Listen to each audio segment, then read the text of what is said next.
Lingkungan umpan balik yang digerakkan oleh dopamin. Ilmuwan dapat memantau kapan persisnya kebangkitan selera berlebihan terjadi dengan pengukuran neurotransmitter yang disebut dopamin. Pentingnya dopamin mulai disadari pada 1954 ketika ahli ilmu saraf James Olds dan Peter Milner melakukan eksperimen yang mengungkapkan proses neurologis di balik gairah atau craving dan hasrat atau desire dengan menanamkan elektroda di otak tikus. Peneliti mengeblok pelepasan dopamin. Di luar dugaan ilmuwan, tikus kehilangan semangat hidup sama sekali. Mereka kehilangan selera makan, mereka tidak mau berhubungan seks, mereka tidak menginginkan apapun. Dalam beberapa hari, hewan-hewan itu mati kehausan. Dalam kajian-kajian lanjutan, ilmuwan lain juga menghalangi pelepasan dopamin dalam otak. Tapi kali ini mereka menyemprotkan sedikit air gula ke mulut tikus-tikus yang kekurangan dopamin. Wajah tikus-tikus kecil itu terkesan bersemangat dan senang setelah merasakan kelezatan itu. Bahkan walaupun dopamin dihalangi, mereka menyukai gula sama seperti sebelumnya. Mereka hanya tidak menginginkannya lagi. Kemampuan mengalami kenikmatan masih ada, tapi tanpa dopamin, gairah tidak ada, dan tanpa gairah, aksi berhenti. Ketika penilai membalik proses ini dan membanjiri sistem ganjaran dalam otak dengan dopamin, hewan-hewan itu menjalankan kebiasaan dengan peningkatan yang luar biasa. Dalam suatu kajian, tikus menerima tambahan dopamin yang kuat tiap kali mengendus ke dalam kotak. Dalam hitungan menit, tikus mengembangkan hasrat yang sangat kuat sehingga mulai mengendus-endus ke dalam kotak sebanyak 800 kali dalam 1 jam. Konsep tidak terlalu berbeda. Pemain judi slot machine rata-rata memutar roda 600 kali dalam 1 jam. Kebiasaan adalah lingkaran umpan balik yang digerakkan oleh dopamin. Setiap perilaku yang sangat berpeluang menjadi kebiasaan, memakai obat bius, makan junk food, bermain video game, melihat media sosial, berhubungan dengan kadar dopamin yang lebih tinggi. Hal sama berlaku untuk perilaku biasa yang paling mendasar seperti makan, minum, berhubungan, seks, dan bergaul. Sudah lama sekali ilmuwan menduga dopamin terkait dengan semua kenikmatan, padahal sekarang kita tahu dopamin memainkan peran paling penting dalam banyak proses neurologi, termasuk motivasi, belajar dan memori, hukuman dan kebencian, termasuk gerakan-gerakan yang disengaja. Ketika sampai pada kaitannya dengan kebiasaan, kesimpulan kita adalah sebagai berikut. Dopamin dilepaskan tidak hanya ketika Anda mengalami kenikmatan, tapi juga ketika Anda mengantisipasinya. Orang yang ketagihan berjudi mengalami lonjakan dopamin tepat sebelum memasang taruhan, bukan setelah mereka menang. Orang yang ketagihan kokain kebanjiran dopamin ketika melihat bubuk itu, bukan setelah memakainya. Setiap kali Anda membayangkan suatu peluang akan memberikan ganjaran kepada Anda, kadar dopamin Anda melonjak karena antisipasi. Dan setiap kali dopamin melonjak, begitu pula motivasi untuk beraksi. Antisipasi terhadap ganjaranlah, bukan pemenuhannya, yang membuat kita melakukan tindakan.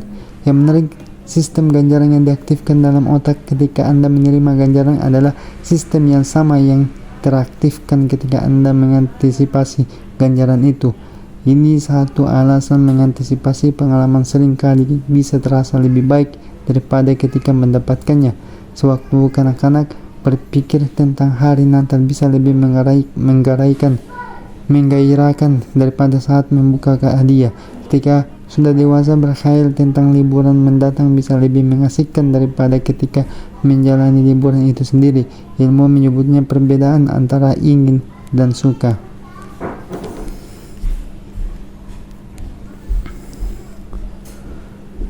Lonjakan dopamin.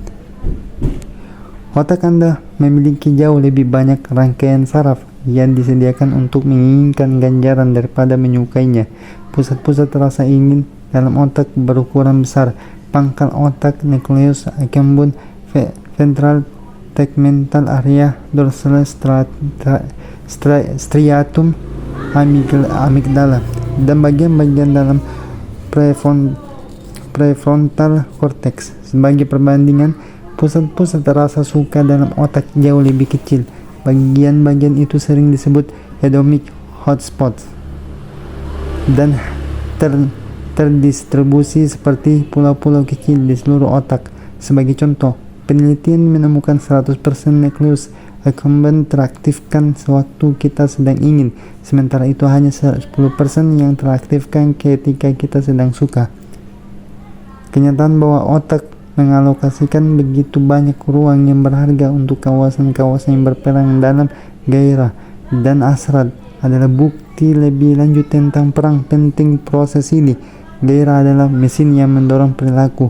Setiap aksi diambil karena antisipasi yang mendahulinya. Gairahlah yang membuat orang memberikan tanggapan. Wawasan ini mengungkapkan pentingnya kaidah kedua perubahan perilaku. Ketika perlu membuat kebiasaan kita menjadi menarik, karena sesungguhnya harapan mendapatkan pengalaman yang menyenangkanlah yang memotivasi kita untuk beraksi. Inilah peran strategi yang terkenal sebagai paket godaan.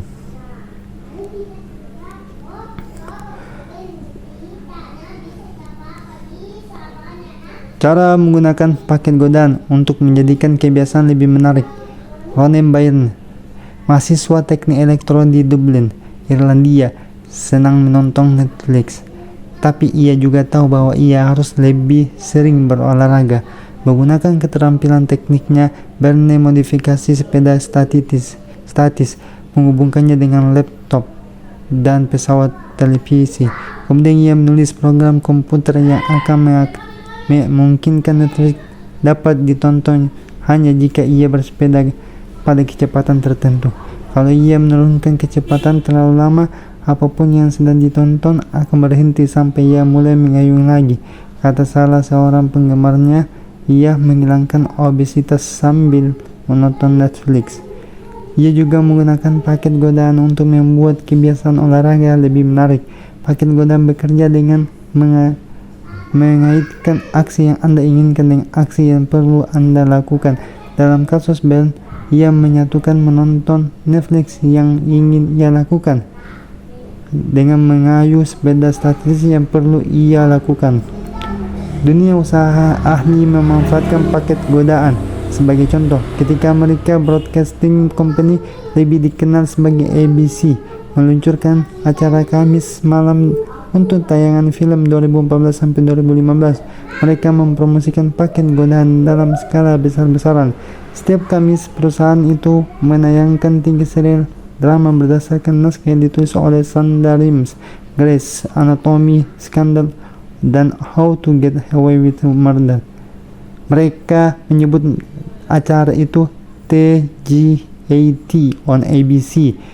TGAT kependekan dari Thank God It's Thursday. Selain mempromosikan pertunjukan, ABC mendorong pemirsanya menikmati berondong jagung, minum anggur, dan menikmati malam itu.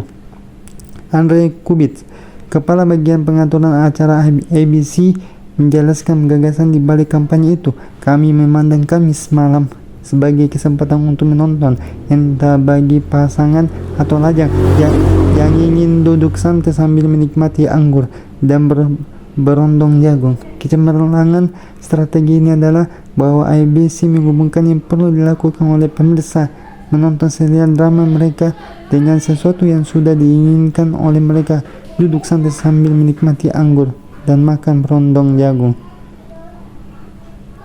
Sejalan dengan waktu, orang mulai menghubungkan menonton ABC dengan perasaan santai dan terhibur. Jika Anda menyeruput anggur dan makan berondong jagung pada pukul 8 malam setiap Kamis, akhirnya Kamis 8 malam, berarti saat untuk bersantai dan bersenang-senang. Ganjaran menjadi terhubung dengan petunjuk, dan kebiasaan menyetel televisi menjadi lebih menarik. Anda lebih mungkin merasa suatu perilaku menarik bila dapat melakukannya sambil melakukan sesuatu yang Anda sukai. Mungkin Anda ingin mengetahui gosip terakhir para pesohor, tapi Anda perlu tetap menjaga bentuk tubuh menggunakan paket godaan. Anda hanya bisa membaca tabloid dan menonton reality show di sasana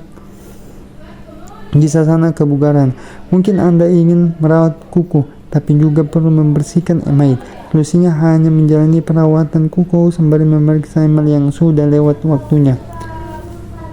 Paket godaan adalah cara untuk menerapkan teori psikologi yang disebut prinsip Premack. Prinsip karya Profesor David Premack ini mengatakan bahwa perilaku-perilaku yang lebih mungkin akan memperkuat perilaku-perilaku yang kurang mungkin. Dengan kata lain, bahkan seandainya Anda sesungguhnya tidak ingin membersihkan email lama, Anda akan bersedia melakukannya bila sambil melakukan sesuatu yang sungguh ingin Anda lakukan.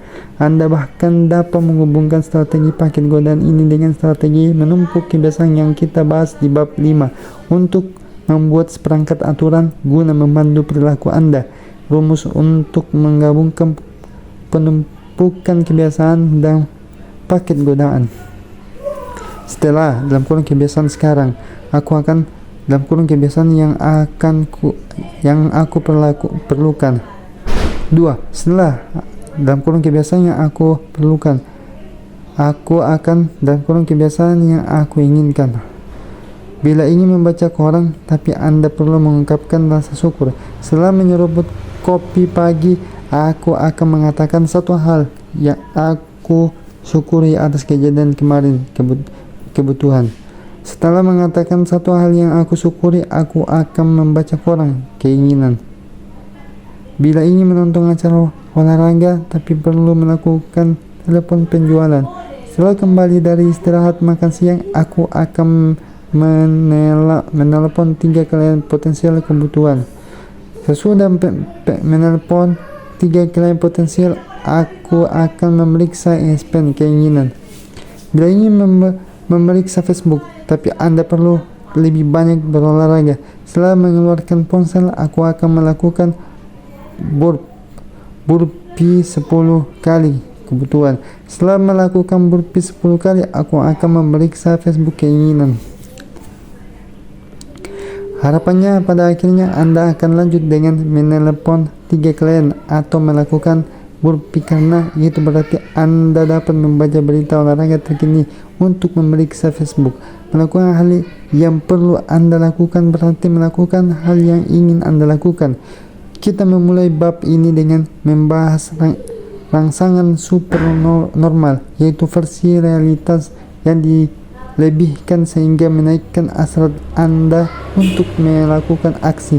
Paket godaan adalah satu cara untuk menciptakan versi kebiasaan yang dilebihkan dengan menghubungkannya dengan sesuatu yang sudah Anda inginkan. Tidaklah mudah merekayasa kebiasaan yang betul-betul tidak dapat ditolak, tapi strategi sederhana ini dapat dipakai untuk menjadikan kebiasaan apapun lebih menarik daripada yang seharusnya. Ringkasan bab. Kaidah kedua perubahan perilaku adalah menjadikannya menarik. Makin menarik suatu kesempatan, makin besar peluangnya untuk menjadi kebiasaan. Kebiasaan adalah lingkaran umpan balik yang digerakkan oleh dopamin. Ketika kadar dopamin meningkat, begitu pula motivasi kita akan beraksi. Antisipasi terhadap ganjaranlah, bukan pemenuhannya, yang membuat kita melakukan aksi. Makin besar antisipasi, makin besar lonjakan dopamin yang terjadi. Paket godaan adalah satu cara untuk menjadikan kebiasaan Anda lebih menarik. Strategi ini adalah memasangkan aksi yang Anda inginkan dengan sebuah aksi yang Anda butuhkan. Bab 9. Peran keluarga dan teman dalam membentuk kebiasaan. Pada 1965, seorang laki-laki Hungaria bernama Laszlo Polgar menulis serangkaian surat yang aneh kepada seorang perempuan bernama Clara. Laszlo adalah sosok yang memiliki keyakinan kuat tentang kerja keras. Pada dasarnya ia hanya yakin pada hal ini. Ia menolak sama sekali gagasan tentang bakat bawaan yang mendapat ia mendapat dengan latihan yang serius dan mengembangkan kebiasaan baik. Seorang anak dapat menjadi jenius dalam bidang apapun. Mantranya adalah seorang jenius tidak dilahirkan, tapi merupakan hasil pendidikan dan pelatihan. Laszlo begitu yakin dengan gagasan ini sehingga ingin mengujinya dengan anak-anak sendiri. Jadi ia menyuruti Clara karena ia memerlukan seorang istri yang bersedia ikut dalam eksperimennya. Clara adalah seorang guru, dan walaupun mungkin tidak sengotot Laszlo, ia juga percaya bahwa dengan petunjuk yang tepat, siapapun dapat meningkatkan keahlian mereka. Laszlo memutuskan catur sebagai bidang yang tepat untuk eksperimen itu. Jadi ia membuat rencana untuk membesarkan anak-anaknya menjadi juara catur.